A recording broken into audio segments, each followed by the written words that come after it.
So those two things. One is very practical. Banks and insurance companies are making it more and more expensive to do thermal.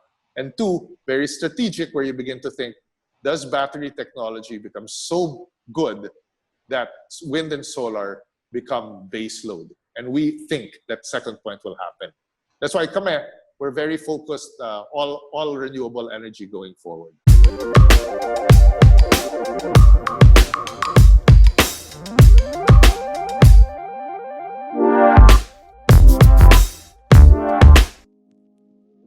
Hi everyone, we're in for a very special treat, especially to all of you guys who are following Ayala Corp, Ayala Land, BPI, Globe, IMI, and all of the stocks in the group of companies. We have the CFO of the Ayala Corporation, TG Limcaogo, joining us today. So, hello TG, well, thank you for joining us.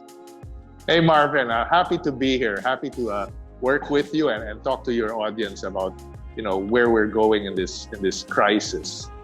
Okay, before I begin with my questions, how are you? How's the family in the midst of this new normal that we're experiencing? Thank God, everything is fine. We're all healthy, but we have been working from home since March 16. I'm not as young as I look, Marv. So I have 3 kids. They've all finished college, and we're fortunate enough that they went. They're in the States, and for them, they're sheltering in place also. So the whole family, we're okay, but we're all locked in the houses and all working from home. Ayala, we're working from home. Working from home will be pretty much the new normal after all of this is said and done. I think there are certain jobs that work well from home, and there are certain jobs that you just can't work from home. But I think in the future, you will come to some balance where people will have the option to either go to the office and work from home for some times. Because I think what working from home has taught a lot of us is that it's so much more convenient, right? You have more time in the day because you don't spend time commuting. You don't have to hop. There's no travel time between meetings. But also, I do miss the personal interaction with my colleagues, the ability to take a break and just go down to someone's office and chat. I miss that. Now, speaking of the new normal, there's been a lot of disclosures for Ayala Corp that you slash capex for the year. Can you share more or give us insights about that? I think the one that has announced that they've slashed capex is Ayala Land, right? Ayala Land had a capex budget of, I think, 120 billion pesos for the year. What they've announced is that the capex budget for 2020 will just be slightly under 70 billion. And I think for Ayala Land, that's exactly what you need because real estate will obviously come to a slowdown, right? For Ayala Land, obviously, they're given rental breaks at the malls to help the tenants. And obviously, people are forecasting that real estate sales might be slower. Right? And so prudence dictates that they conserve cash. So that means they're not going to make any acquisitions of large properties. They're not going to launch new real estate projects this year anymore. And that means capex spend will be less. The other firms have really not slashed capex. Globe will continue on its capex budget of about $1.2 billion this year, really as part of their network build-out and improvement. At Ayala Corp, our capex budget really is about making investments into our different business units. What we've done is we have brought everything back to parent, and we're re-evaluating every investment that we need to make. And what this new normal has taught us is that there are some business lines that we will be more aggressive on, that we're seeing some changes in the way people behave that's becoming more and more interesting for us. And so your next question is, what's that? but does it mean also that it allows you to you're trying to be more defensive in some units or in some business units that may be hit this year, and then like what you said with Globe, they're continuing their course, hence you be still as aggressive as you were over the past years for the ones that are absolutely. I think Globe will come out of this quite well. Also, obviously, part of Globe, there's a lot of usage for the network now as people are working from home.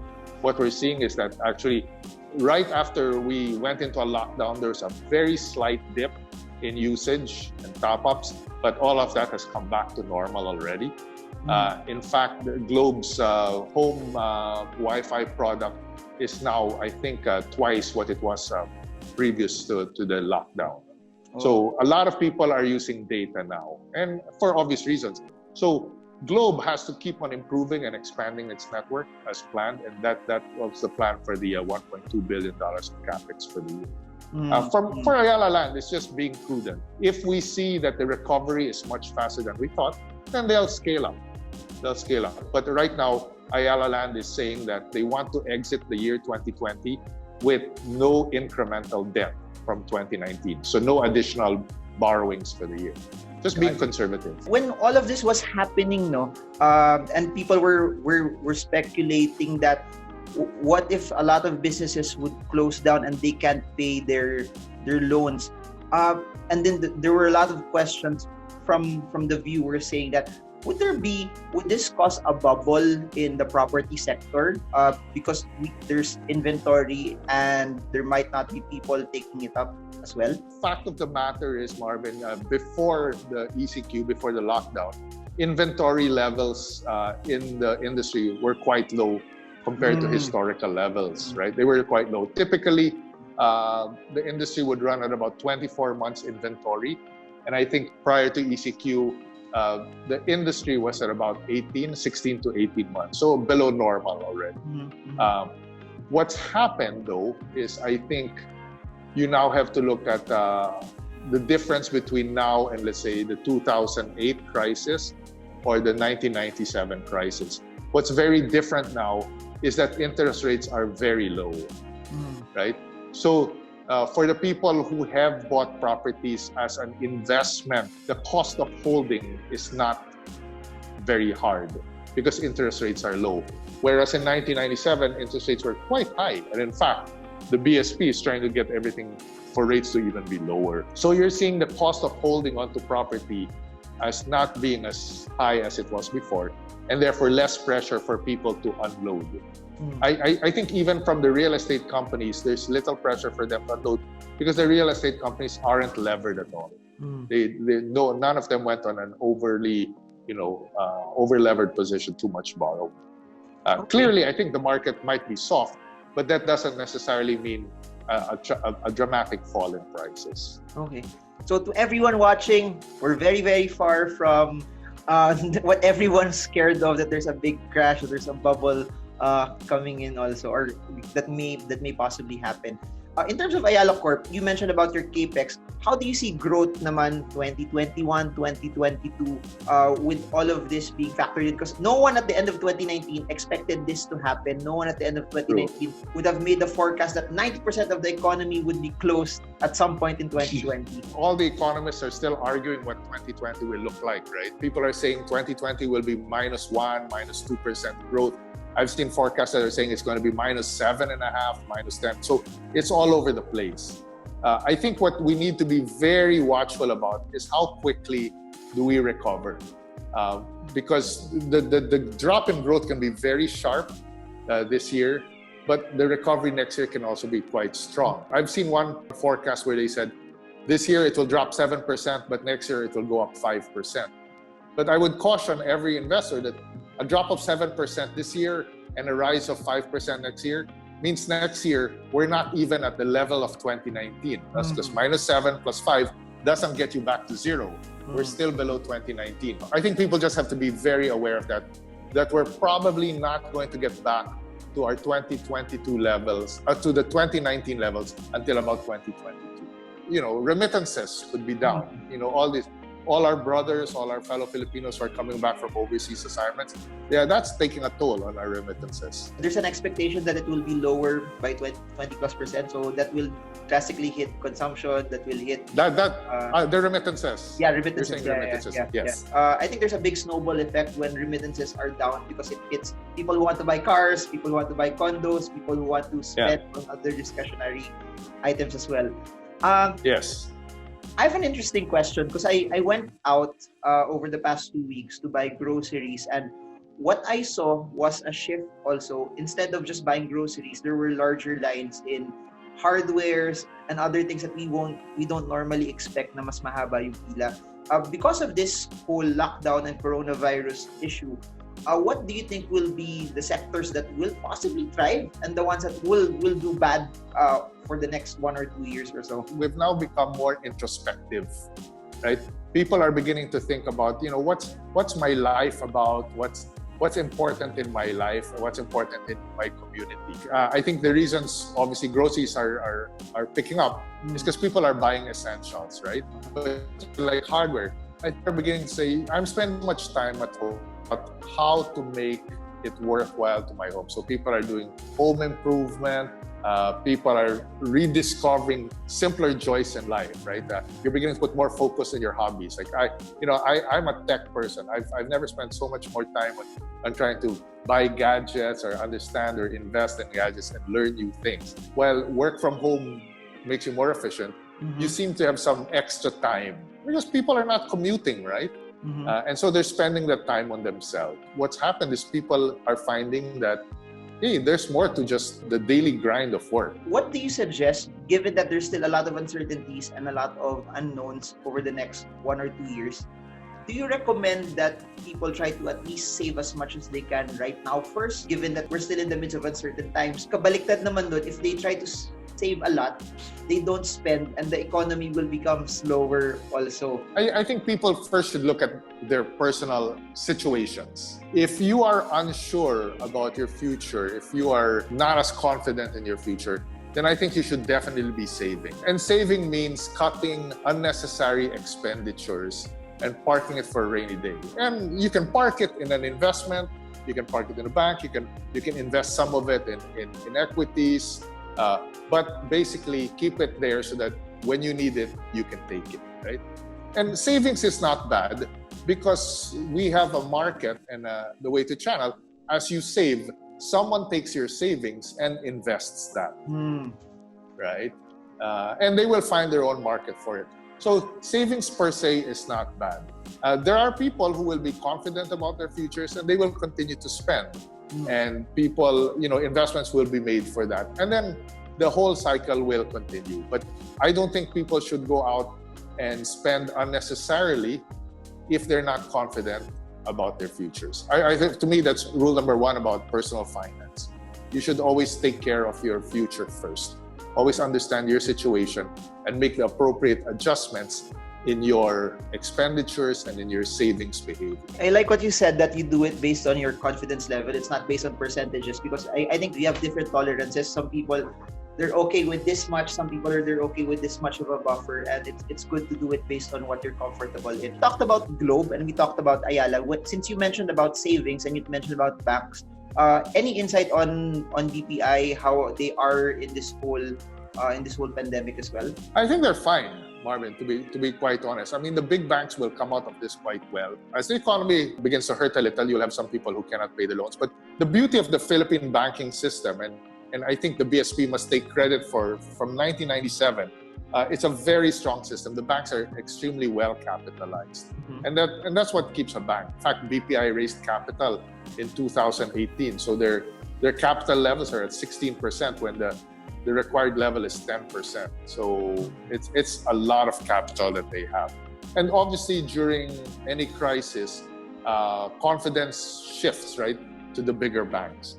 So BPI, BDO, Metro Bank, they'll all do really well. All the major banks should come out of this okay. I totally agree with what you said about BSP. I think they're one of the best central banks in the world, the way they have been implementing those policies. I have a question also. We talked about this offline before this video, that this is the future. Anything that can be sold or streamed from the internet or from your phones, I think will do very, very well. What's your take on how BPI and Globe will handle fintech or anything related to digital transactions? It's interesting, Marvin, because at Ayala and the group, we're big believers in fintech. We actually have 2 fintech plays. Obviously, BPI has invested a lot of money in the last 3 years in upgrading their technology. So when you look at BPI's platform, their EOL, their mobile EOL, it's a very good platform today. Sure, we had some issues maybe a year and a half ago, but that's part of our upgrade. Today, it's I think it's the most stable platform around. On the other hand, we also have GCash under Globe, which when you think about it, it's like they're competing. Right? But we've purposely said that because people have different needs and different desires what they want, right? I think there are people who believe in the BPI platform because of the BPI name and how it links to their bank account. And yet GCash gives you something that's extremely convenient because of its link to many merchants, its ability to transfer to anyone by phone number. Although you can do the same in BPI, right? You just have to give the bank account of someone else. But again, it's a different mindset. But what's interesting for us is that because the two are both part of our group, there's great cooperation between the two. So it's very easy to move money between BPI and GCash and back and forth. And that has made clearly BPI and GCash the number one and number two financial apps in the country, according to App Annie, because of just that ability and the ease of use. Do you have any plans to venture into blockchain with regards to all of this? I was so pleased to see that you were a tech guy also before when you graduated. My first job was also a tech person, believe it or not. I was a software guy. Blockchain is a great idea, but I just think of blockchain as distributed databases, right? And I think there's too much hype around blockchain as a finance tool. It's a great architecture, it's a great concept for databases, but there are many issues with it in terms of who owns the database. True blockchain means it's a public database, and I think you'll have a very hard time when you do that with finance. If you were a person in your 30s, and given that there's still uncertainty right now, would you be a person that would invest when there's a lot of fear, knowing that it will recover? Or would it be better to wait it out until all of that fear and uncertainty is gone and then you come in? Okay, so we've said you're in your 30s, right? But I think there's also a difference, right? You have also, are you married? Are you single? Do you have kids? Right? Okay. What's your thinking for your kids? I've always thought about it when I used to work at BPI and investors would come to me. I would say, what are you saving for? What are you investing for? Right? And most of them would say, oh, I'm investing so that my kids can go to college. Right? And okay, so how much money do you think you need to have by the time your kid is 18 when your kid is going to college? And what is the downside if you don't have that money, right? So do you want your kids to go to college in the States? Do you want your kids to go to college in this school or this school or this school? And so what's the downside? If you don't need it, are you okay that they go here or don't go to college? And I think that's what people have to understand. What is the downside? So to answer your question, if I was single, no kids, I would be buying everything today. Wow, okay. I'm confident that the economy comes back. If you have children that you're saving for, investing to send them to college, or you and your husband or you and your wife are saving to buy a house, right? Then I think you have to be a little more prudent. You got to continue saving and just do, maybe you do cost averaging, you put a little money into the market, but I wouldn't go all in today. So again, it depends on where you are. My outlook is, the economy might go through a hard time, but I believe that eventually we get over this, whether or not there's a vaccine, Marvin. Humans are social beings, and we will go out, right? We will wear masks, we'll be careful, we will understand the risks, but life has to continue. And the economy will come back. And the Philippines has all the right demographics. We're young, right? We're a consumer economy. We have very good, the BPO industry looks fairly strong for it. Sure, our remittances might be a little down, but I think the global economy eventually comes back also. And our workers then get redeployed. You mentioned something about the BPO industry. Do you think that because a lot of companies will try, globally will try to save money, you think it benefits us also in terms of how the BPOs will get more clients because a lot of companies are trying to save? The rationale for BPOs is companies are trying to cut costs, right? But there's also the pull of politics where people begin to want to bring jobs back into their home countries. But I think the former will win out, especially the markets that the Philippines has been known to tap, which is the US, where a lot of our BPO is not only offshoring, but it's also captives, right? So companies in the US are actually setting up their BPOs, their captives here in the Philippines. I don't think that disappears. And a lot of people have been actually saying that social distancing would be good for BPOs and the real estate market, because a space that housed 100 people before will only be 50, so they might need a larger amount of space. They'll need more space. You know, what happens to real estate? Do you need to office spaces, right? Do you need more office space or less office space? Because people are saying, oh, work from home, right? But the reality is you still need an office. People still need to come in. The BPO industry has found out that they really can't work from home because of all the data privacy, right? I understand in BPO, the agents aren't even allowed to take their phones into the cubicles because they have to protect the data. So how do you expect them to work from home? Right? So BPO space will need the office, and then with social distancing, they'll need more space. A couple of years ago, Ayala made the pivot towards construction and energy, and I love that because I know that there will be a big shift towards green energy also. Yeah. Is there anything that from that space, from construction and energy, that as investors we could still be excited about over the next few years? I think energy is quite an exciting field, Marvin. This is a business we started in 2011. And we started very quickly. We built a couple of thermal plants, and we still own some of them.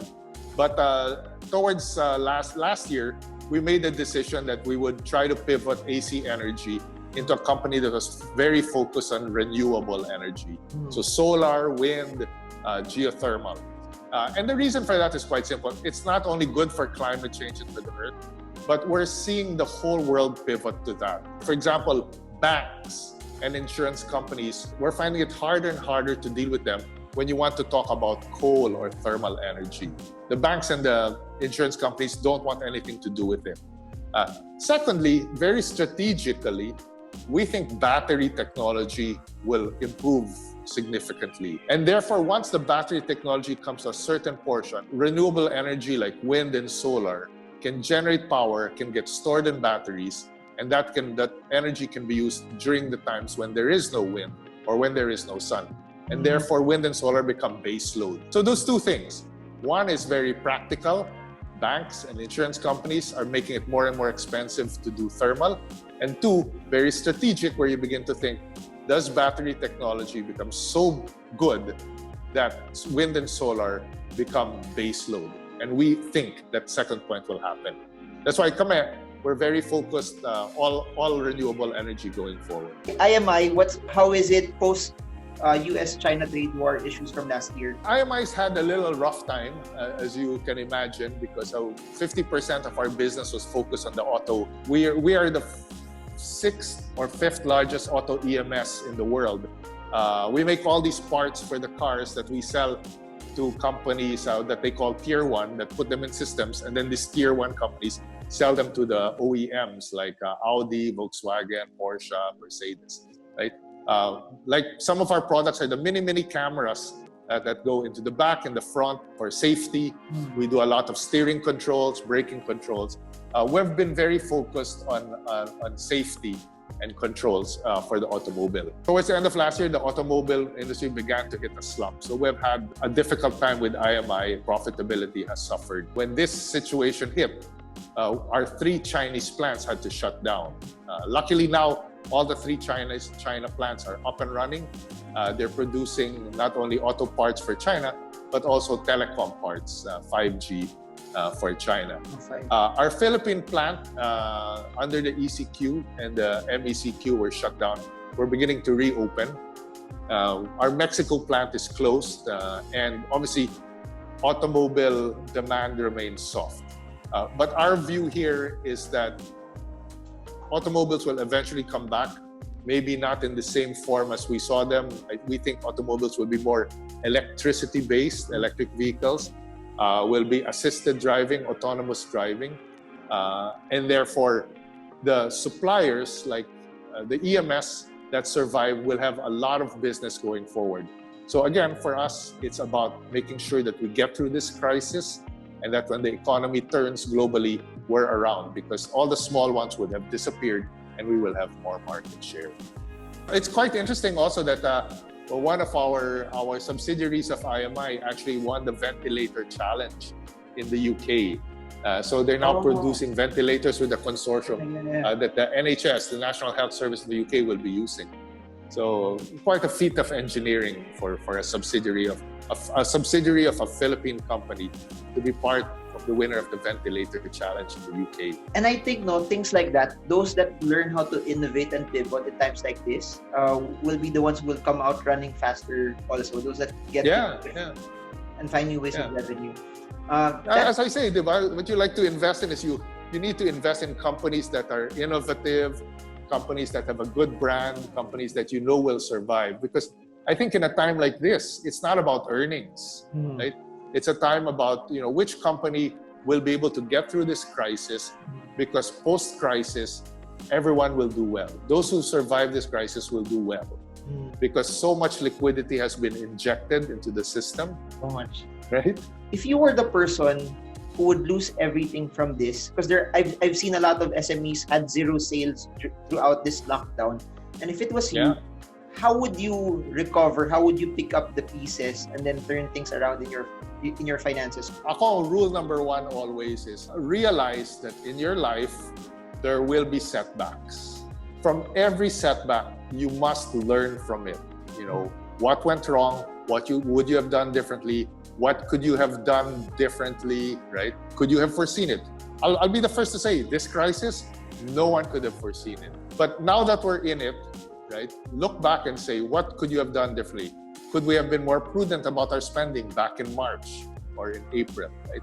As an entrepreneur, I think, who goes through a rough time, you need to pick up your pieces. Don't give up. This economy will come back.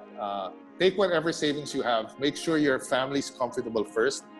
But then as the economy opens up, go back to your passion, go back to your business.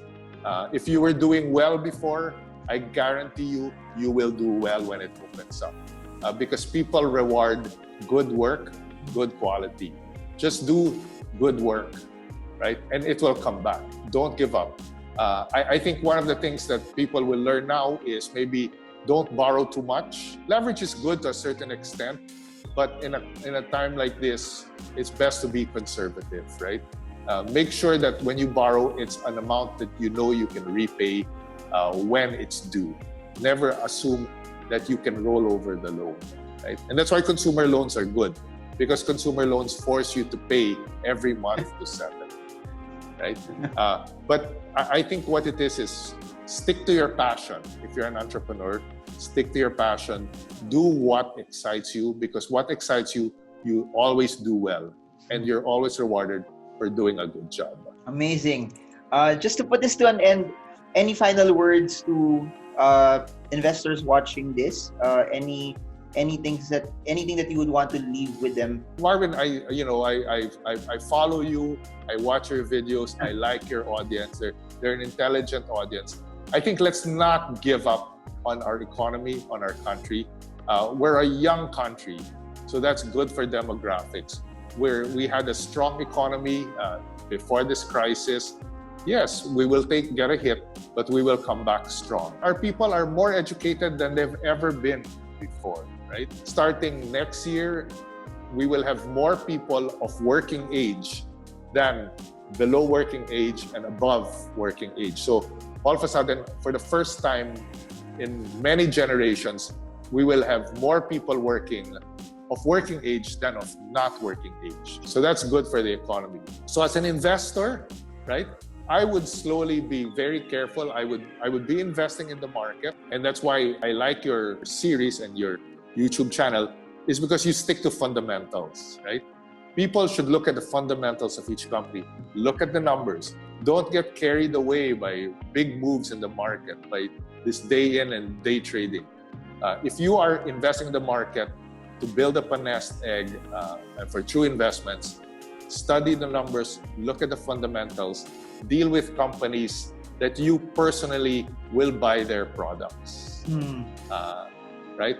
because you have to find the companies that will be around 5 years from now, because the companies that will be around 5 years from now are companies that will make a lot of money for you if you invest in them today. Amazing. That's my investment philosophy. Just so you guys know, I'm a big fan of Ayala Corp, and the reason why Ayala Corp is so good, their subsidiaries are so good, they're made up of amazing people. Like no, you're too kind, Marvin. No, I think to the credit of my boss, the philosophy behind Ayala Corp is they take care of everyone around. Not only the employees, they make sure that suppliers and customers are treated fairly, shareholders are treated fairly, and I'm a big believer in sustainability, and I have a big belief that if you're only running the company for the next quarter or the next year, you're not going to do well, right? You have to run the company for the next 25 years. Amazing. You have to say, what will make me survive the next 25 years, right? If it means I have, for example, this is why Ayala Land was the first one to say rental waiver for our malls, right? Because for them, they said, if we charge all our tenants in our malls rent, they will go under, right? And they will leave the mall. We cannot replace them because who's going to go into the mall?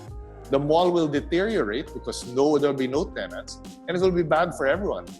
So Ayala Land said, if you're not open, no rent during ECQ or MECQ. Today, if you're not open in Ayala malls, no rent. If you're open, it's percentage of rent. It's really working together, because that's the only way you survive 25 years, 50 years. Amazing. Right? You're too kind, Marvin. But congratulations also for what you guys do, what you do. Thank you. And thank you so much for the time. I know that time is very, very important, and thank you for sharing your principles. And I hope that to all of you watching, you got a lot from this, and feel free to rewatch it. So I hope it helps you, and that's the main goal of why we do videos like this. We get different stories, different principles, different strategies that it helps you in the way you invest. And thank you so much, TG, for being part of this vlog, this podcast. And to everyone, I hope this video helps you trade well, trade strong, trade smart. See you all again soon, and God bless you all.